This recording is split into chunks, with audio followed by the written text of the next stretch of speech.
Si vous êtes ou si vous avez été élève à la cité scolaire Julie Daubié, vous connaissez certainement ce visage. François Drapier est professeur de sport depuis 1978. Un métier qu'il partage aujourd'hui avec des passions, l'aquarelle et surtout la gravure. C'est ici, dans son atelier qui respire l'art sous toutes ses formes, que François passe une grande partie de son temps à créer, imaginer et expérimenter des techniques de gravure. Rencontre avec celui qui expose actuellement ses œuvres à l'espace culturel de Romba.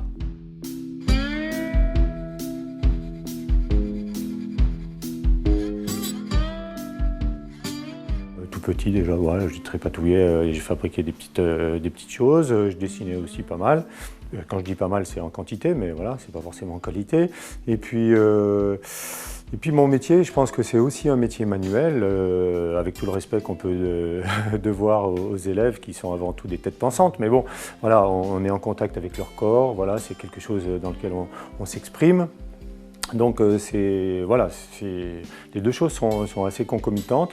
Et puis bon, avec l'âge aidant et peut-être une certaine lassitude du métier, voilà, j'ai pris un petit peu de recul, je me suis mis à mi-temps et je me suis consacré davantage au dessin, à la peinture, à la gravure pour le coup, quoi. Alors l'objectif en fait, c'est de mettre de l'encre sur toute la plaque et de la faire pénétrer dans tous les creux qui ont été gravés. Certainement influencé par son père, François Drapier a commencé par le dessin, les carnets de voyage et l'aquarelle. À force de travail et de rencontres, il découvre ensuite la gravure et ses différentes variantes, la linogravure ou la taille douce. Ce touche-à-tout explore donc des univers différents, des matières et des techniques différentes, une ouverture artistique qu'il revendique et qu'il entretient. Franchement, la gravure, on est des rats de cave, hein. C'est-à-dire qu'on se met dans son atelier. Moi, le mien, il n'est pas bien éclairé, si on le voit tout à l'heure. Mais donc, on passe beaucoup de temps, parce que c'est un travail très long à élaborer, et on ne voit pas le soleil, quoi. Donc, il y a un besoin, à un moment donné, aussi d'équilibre avec cette attitude-là, enfin, en tout cas, ce type de travail. Et donc, moi, après, retourner dehors, dans la rue, ou en pleine nature, avec des feuilles d'aquarelle pour peindre librement ce que je trouve beau, enfin entre guillemets, mais voilà, qui m'intéresse. Oui, alors là pour le coup, ça devient ce qui est au départ, j'allais dire, une envie primaire, enfin c'est mes premières envies, disons, c'est devenu un besoin, une complémentarité par rapport à la gravure. Ça c'est important.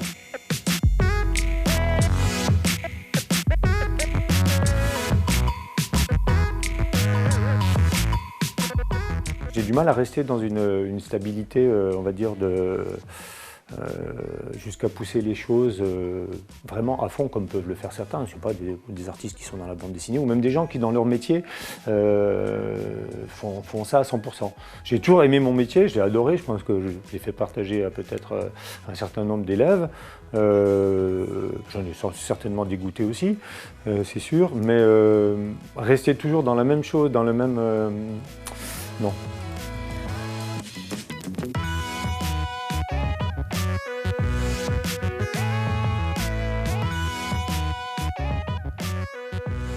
Engagé dans la vie, François Drapier retranscrit cet engagement dans ses créations. Des œuvres qui parlent, des œuvres qui interpellent, sensibilisent et informent. L'art, comme moyen d'expression, prend ici tout son sens. Je ne laisse pas aller mon pinceau au gré forcément de mon humeur. Disons que j'ai des pistes évidemment qui me guident, en particulier celles qui concernent l'environnement, parce que je suis assez sensible à la question environnementale. Au niveau de l'écologie, au niveau des moyens de déplacement. J'ai commencé souvent par peindre des bus. Je trouvais que les bus, la nuit, c'était très beau, donc il y avait une lumière, il y avait des gens dedans, il y avait à la fois une vie et puis bon, cette thématique du transport en commun. Après, étant adepte du vélo, j'ai aussi évidemment travaillé sur ce thème. Donc les thèmes de l'environnement, mon engagement aussi anti-nucléaire fait que voilà, il y a le dessin et l'expression aussi est un bon support pour véhiculer certaines idées. Donc après, ça se traduit plus sous forme d'affiches ou sous forme voilà, de choses revendicatives. Et puis après, bon, oui, il y a des paysages nocturnes, urbains, j'aime bien. Et ensuite, on fait marcher la presse. Donc là, c'est un petit peu plus difficile au moment où on passe la plaque. Voilà. Une bonne dose d'engagement, mais également un brin d'humour et de provocation, François Drapier expose une partie de sa caverne et de sa sensibilité à l'espace culturel de Rumba, une exposition intitulée « Où ?» visible jusqu'au 24 juin. Ah, elle s'appelle Où parce que justement, voilà, ça part dans tous les sens et que je ne sais pas trop, moi-même où je vais avec cette histoire artistique, on va dire. On ne sait pas trop où on s'engage parce que franchement, je me suis aperçu que c'était un vrai métier, quoi. C'est une interrogation parce qu'on en est tous là un peu. Hein. Où est-ce qu'on va, où va le monde et tout. Oui, point d'interrogation. Oui, parce qu'il n'y a pas de certitude. Franchement, non, on est très loin des certitudes, c'est sûr. Où une exposition originale et surprenante qui vous fera réagir et rire, à découvrir jusqu'au 24 juin à l'espace culturel de Rumba.